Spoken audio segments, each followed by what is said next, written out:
Hello, Renee Flamond here. You guys, this Friday's off topic is something with which I have extensive experience. I've only been divorced once, but I'm a child of 3 divorces. So I've seen everything. Now, I can only imagine how tough a divorce would be with somebody with narcissistic personality disorder. I can't even imagine that horror show. So, which is our regular topic of discussion on this channel, narcissism. But other than that unique situation, there's a lot we can do in a divorce to assure that it goes smoothly. But it has to be a joint decision. And I'm going to get into all of this. But going through a divorce, to get back to that for 1 second, with somebody with narcissistic personality disorder, I can imagine the thought of that being a reason that somebody would stay. Saying, well, this is horrible in it. Can you imagine how he'd be if I tried to divorce him? Or her. My pronoun is he, right? I'm just saying, it shouldn't be a sentence for life because you're afraid of the impending doom. Get it over with and get out if that's what you're afraid of. But the divorce being not so ugly is not an impossibility. And I've seen a million divorces. I'm going to be 55 in a minute, and I watched every single wedding that I was in, and then I watched them all get divorced, and then I watched them all get remarried. I mean, there's 1 or 2 that have stuck, but, I've seen a lot. I know what works and I know what doesn't, and I'm sure you do too at this point. When I got divorced, my husband followed my lead. I'd been there many times, seen divorces amongst families, what works, what hasn't. My own families, both parents, divorced twice. He hadn't. His parents are still married 60 years. So he had no roadmap. And he respected what I wanted to have, the vision I had that we were going to carry forward. And that we have for 16 years. No way I was going to risk a good relationship and an everlasting friendship because I was going to, things I've seen are challenging each other in court, fighting all the way to jury trial, trying to go after each other's money, look, whoa. I had people say to me this, that. People give you horrible advice. Take him to the cleaners, go after I didn't dare do any of the advice that I heard. You know why? I don't mean anyone told me take him to the cleaners. That's in my mind that people say to each other. But I had some people say to me, make sure that everything's to the letter. And I didn't do that. I didn't hire my own attorney. We had one attorney. But see, I'm one of the lucky ones. I trust him, and I still do. And I'm lucky because I got it right. He is a stellar guy. A lot of times you can't, and you do need to hire your own attorney. And I know that's more money, and I know that can be expensive. I understand that. But if you can both arrive at a joint place and say, like I said to my husband one day, I think we know that it's come to a point. I said, I don't want to serve you papers. I don't think that's ladylike, and I don't think I want to do that. That's not nice. I said, but I think we need to part ways. Please call whoever we use as counsel and get it going. It was done 3 months later for, I think, $1,000. Because I also knew, because of another divorce we knew that was going on at the same time, that was taking thousands and thousands and thousands and thousands of dollars for both parties, because one party insisted on bringing it all the way to jury trial for children custody type thing, which was ridiculous. We watched that, and I said, there's no way, that doesn't even make any sense to me. To pay all that money to lawyers doesn't make any sense to me. I said, we'll work it out ourselves, and we did. And you just had to pay the $1,000, which that's a lot of money, I understand. I'm not minimizing that cost. But you pay whatever the cost is in whatever state you live in to file the, do whatever. And that's it. So we didn't And I'm not saying, we didn't fight. Let's get into it all, okay? I'm trying to give you some hints as to how your children can also grow up to be well-adjusted. My daughter's very well-adjusted. And one of the things I get, this will top off how we'll get into it. One of the comments I get told a lot is, you're so lucky. You're so lucky. You're so lucky. Your divorce is so nice. You guys talk so nice to each other. You're so lucky. Lucky. This is a choice we both made. This is a choice that goes so far as actions. You have to come through too.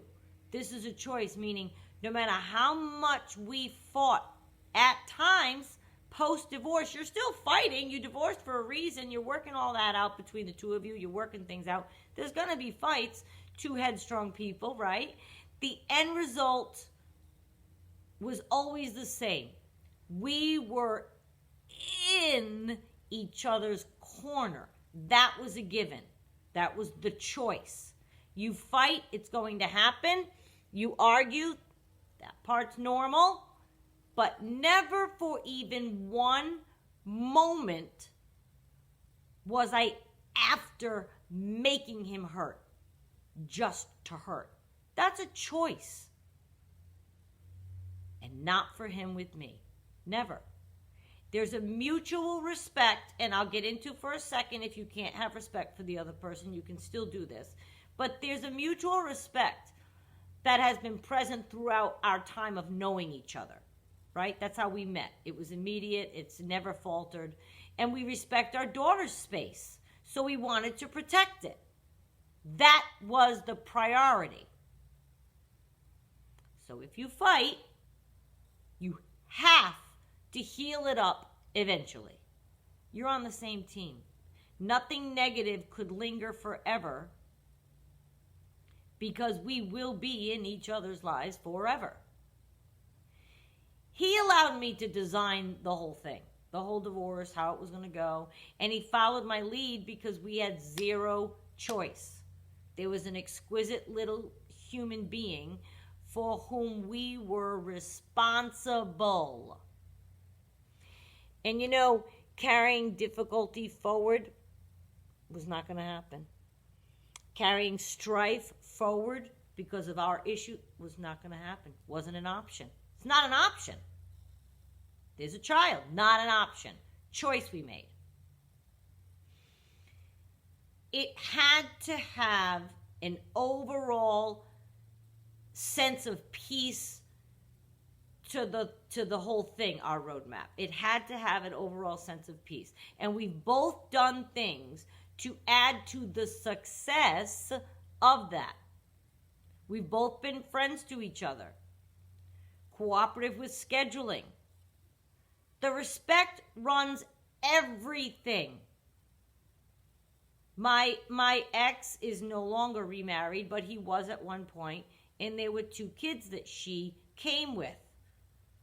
The night of the wedding, I took both her kids and my kid away after the ceremony. I didn't go to the ceremony. I went, picked up all 3 kids, and took them. They stayed at my house while they could have their wedding. They went away once. I went and stayed in their house. That used to be my house with my daughter and her 2-step kids because a babysitter mishap, and his new wife called me crying, and she wanted to take him away as a surprise, and now it's ruined. I said, I'll do it. Now that might be weird for you, right? And no, I didn't sleep in their bed. I slept like on you know what I mean? It wasn't weird. It's helping. I didn't rifle through their stuff. There's a respect. I went, I watched the kids. It's my daughter's home.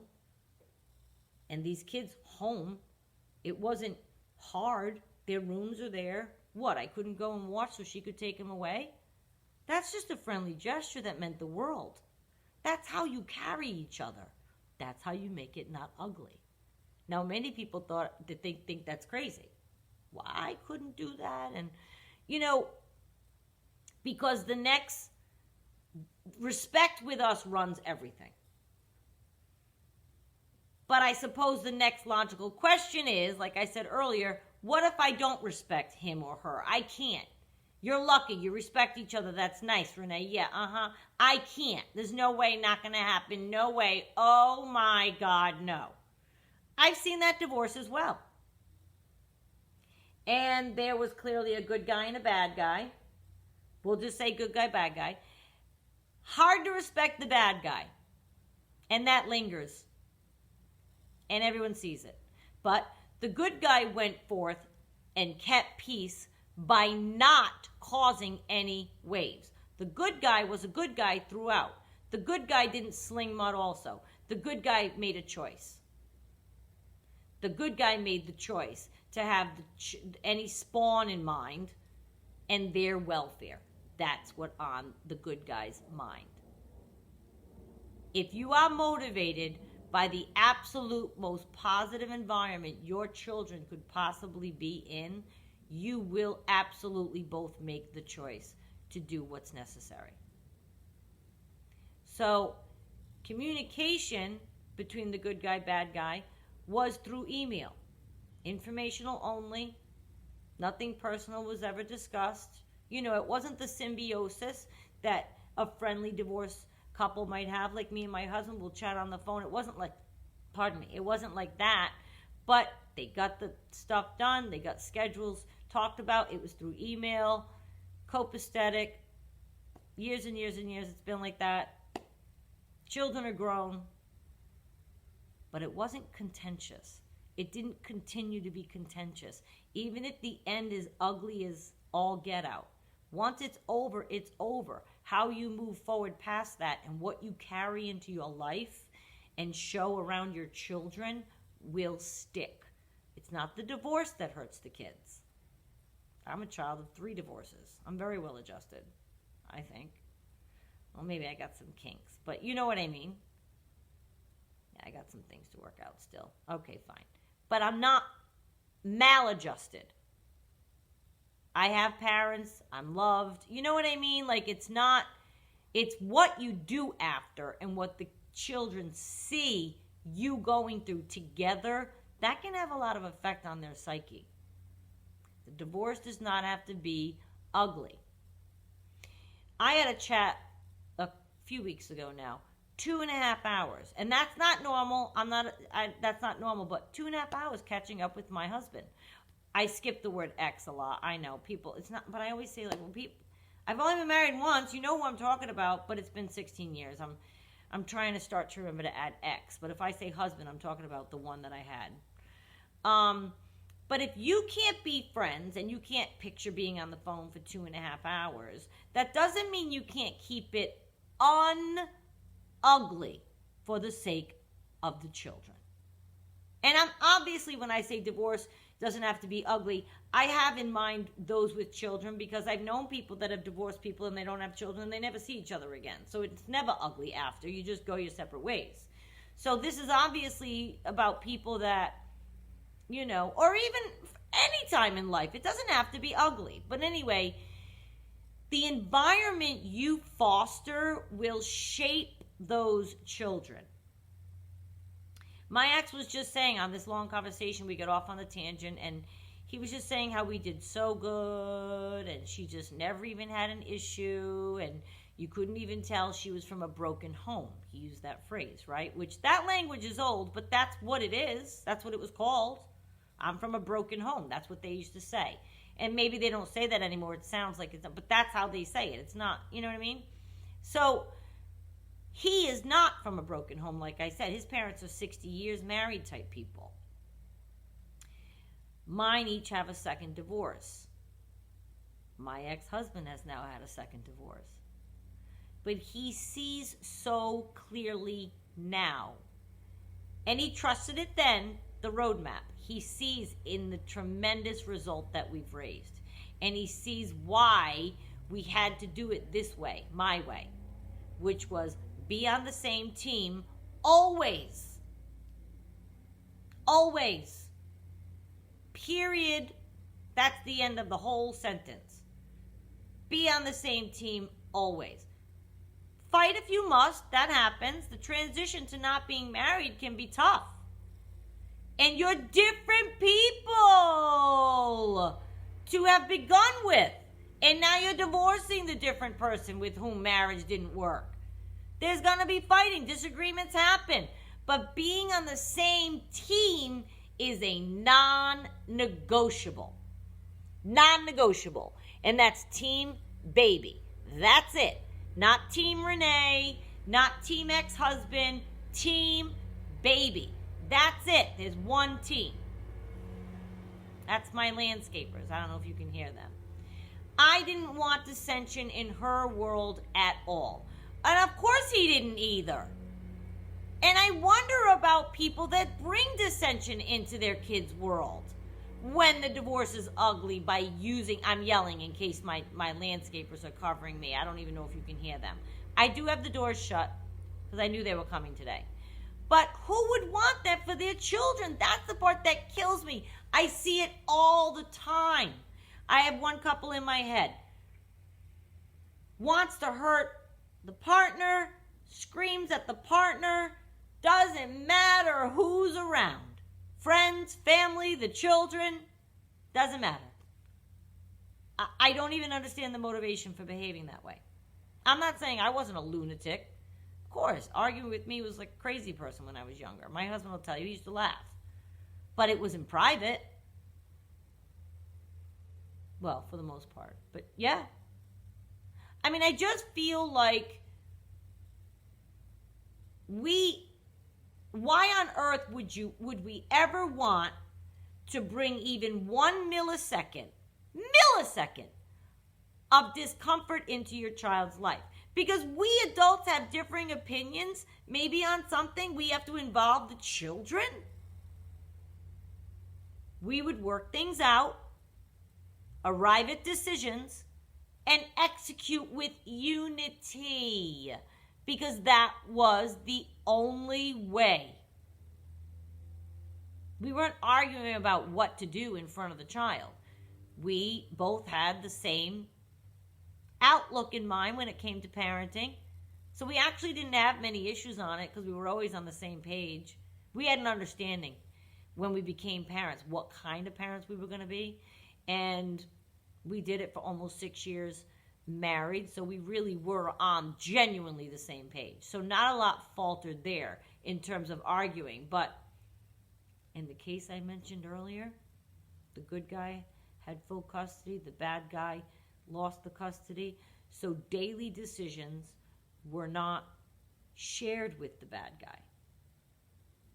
When you're on the same page to have a healthy divorce and you've discussed to death what you both want for your child, those daily decisions become where you pretty much know what the other is going to decide, and that it's probably going to be very close or the same, especially on the important things. You have each other's wishes in mind. That's a choice. Yes, we are lucky that we both made that choice, I guess. But I think anyone could bring themselves to make a conscious choice of free will to stop fighting and stop being ugly and stop being nasty just for the sake of being nasty. How many times have we all heard that? Just for the sake of it. Not necessary, just meanness, slinging mud, causing trouble, making waves, not giving in to scheduling changes, not being flexible for the child's schedule. Whatever the case, my God. No. It's a choice that you're making. To get back to my original point, it is a choice. Even the good guy in the good guy, bad guy example, he made a choice. The good guy made a choice to keep things as copacetic as possible with the bad guy because of the children. My husband and I, we chose to embark into the future, her future, on the same side.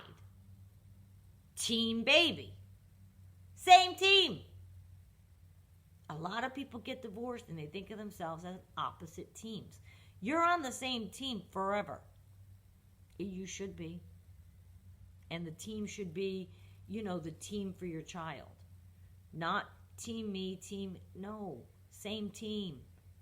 That can really go a long way to not having an ugly divorce. It really can go a long way.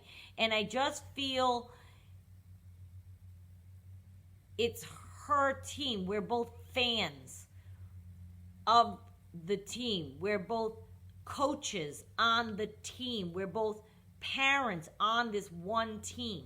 We stayed one team and moved through life like that, like a little unit. All decisions made will be for the best of the team. And that follows that they will always be the best for us as well. Because what's best for the team makes the child happy, is probably in her best interest, is probably the most productive, well thought out decision, collaborated on by two adults, given to a reasonable child. Everyone wins. Nobody's fighting about what to do and all this business. And I'm not saying we haven't had fights. We have. Oh, they're big. I'm headstrong. He's headstrong. Sure. But we try to present. And we fought in front of her a couple times. Not often, but a couple times. And I don't love that. I don't love that. And afterwards I would say to her, you know how that goes, Reagan. We're human beings. Your father and I, we just can push each other's buttons. I had a friend once say to me, he's a wonderful guy and you're a wonderful girl. But together, for some reason, you just didn't, okay?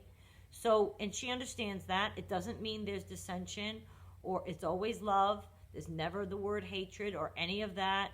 She knows I respect and revere him. She can see if we argue, that's because they're arguing. There's no other reason. It doesn't mean we're fighting from now on and this is the new flavor of the relationship and everything's changed now and we can't eat together and nobody's talking. And no, we just had a fight. It happens. And we kind of fight like you would with, it doesn't get personal. We don't make it like that.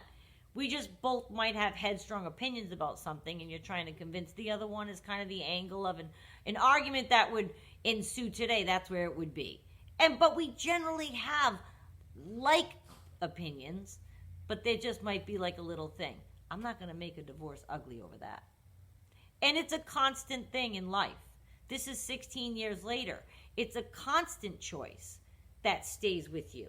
To be on the same page and to not have an ugly divorce and to not argue with each other and make your lives miserable for each other. Who does that serve? That's the part that I don't get. That's the part that I don't get. And I never got except so you, and I have a couple in mind right now, a friend of mine. I said, so you just want to make your spouse miserable? Like that's what you're hanging out for? That's why you're not getting divorced? You just want to make them miserable? Like I don't get it. So I ask over and over again. Because a lot of times the end of a relationship is so ugly, you wonder why they're not getting divorced. And then I know that kind of person when they get divorced, it's probably going to continue to make the spouse's life miserable. Probably forevermore. They have children. So there's an open door to the person forevermore. Unless, like the good guy, bad guy, they went down to gray rock, email only. You can do that when you get divorced. And that's what I meant before, by the way. I don't know if I ever finished the sentence. But when you don't have respect for each other, and there is a deep-seated hatred, it can happen, and you divorced because there was ill will and it didn't stay nice, it doesn't mean you can't go all the way down to gray rock. And in the narcissist world, of course, we call gray rocking. That's when you just speak to each other informational only. There's no creative language, no how are you, no opportunity for them to impose anything upon you that might hurt your feelings. You're giving them answers only to the business at hand. Scheduling, picking up the kids, vacations, emails, keep a record of what's going. That way there's no question about what you said. You never have to get on the telephone. You never have to get on the telephone. It can be done. And I encourage you. I do, because it'll make your life easier. I say it in case you're going through it. His or hers life easier, the children's life, everybody wins. I wish I could. My husband used to say, you have to write a book on divorce. You have to write a book on divorce. It doesn't make any sense to me when there's ugliness. No one's winning. But somebody is imposing rottenness upon somebody else. Maybe both people are imposing rottenness on each other. But that's a choice too. That's a choice. Well, you don't know what he did. You don't know what she did. I don't care. You're divorcing now. It's not about you anymore. It's only about teen children. That's it. You're out. Your needs don't matter anymore in this union between you and this person because the union is broken. You no longer have to argue or take out you being mad at them for what they did to you for the rest of their life. Or every time they misstep, you hide the kids from them or whatever. That's my favorite. I mean, unless the other spouse is harming the kids, that's a whole other video. We're not talking about that. But people do that. And next Friday's Off Topic is about that, using the kids. I got a whole bunch to say on that. You know I do. That, push, I can't. So you're depriving children from seeing their parent. They're crying. You're depriving the parent from seeing the kids. They're upset. I mean, it doesn't make any sense. It's a power play for the person doing it. I don't care how you look at it. It's not nice. It's not a nice tactic. Unification among the top ranks, meaning the parents, goes a long way to creating an atmosphere wherein the child feels safe, where they're not uncomfortable. Many times when there's not as cohesive as a unit as we are, I've seen such turmoil right in front of the children, and it's about scheduling, and now the child feels guilty for having the piano recital date on the night that the other parent is supposed, and I want to quit soccer because they argue at my games and they can't decide who's got. I'm telling you, the child's processing everything you're doing, and they're going to internalize it into their life somehow. And wouldn't that be awful? I mean, what? Are you kidding me? What purpose does that serve except to mix the kid up? If you're on the same page and you're each cooperating, you take them to the game. All right, I'll pick them up from. We never missed a game. But in other words, there were many days that, say, it was like my Saturday for her to go home with me. He would take her from the game. They'd go to lunch. He'd bring her back to me. You think I'm going to say no to that? We both went to the game. We both saw the game. I probably was the one if it was a Saturday morning game, or him. It depends on the Saturday, right? We alternated everything, so nobody was ever a day without her. So a certain date of the week. So on, say, a Saturday morning, say I went to the game. Say it was my day, though, right? And then he took. I don't care. She's going to have lunch with her father. I'm going to see her all night. A lot of people would just be like, no, it's my day. Who does that serve? She was so excited. I'm going to say no and not make her excited? She wouldn't be excited to go to lunch with you? Well, of course she would. But the novelty is that the parent whose day it isn't says, I want to make time for you. I want to take you to lunch today. I have nothing all afternoon on purpose because I was coming to your game, was hoping you'd go eat with me. Of course she's going to go. And then she knows I'm waiting for her. She knows I'm excited. I'm not sad. We're friends. I hugged. I think that's great. I giggled. They invited me to go. I said, no, go have fun. I'll see you when you get home. We'll watch a movie. We'll get Indian. Like, we talk about what we're going to do. That's our favorite food, Indian or sushi. So it's all copacetic everywhere. It makes for a happy child. I just wanted to bring up some of these points. I don't think it'll be the last time I talk about divorce. I do have a lot to say on it. This is an opening, time that we did this on this Off Topic Friday. And I just wish peace for everybody. And I absolutely just want well-adjusted children. It can be tough. And next Friday, we'll talk more about the children. I have a whole bunch to say on that, as you may surmise. I thank you so much for watching. Please go ahead and hit sub, like, and share. And we'll see you on Monday.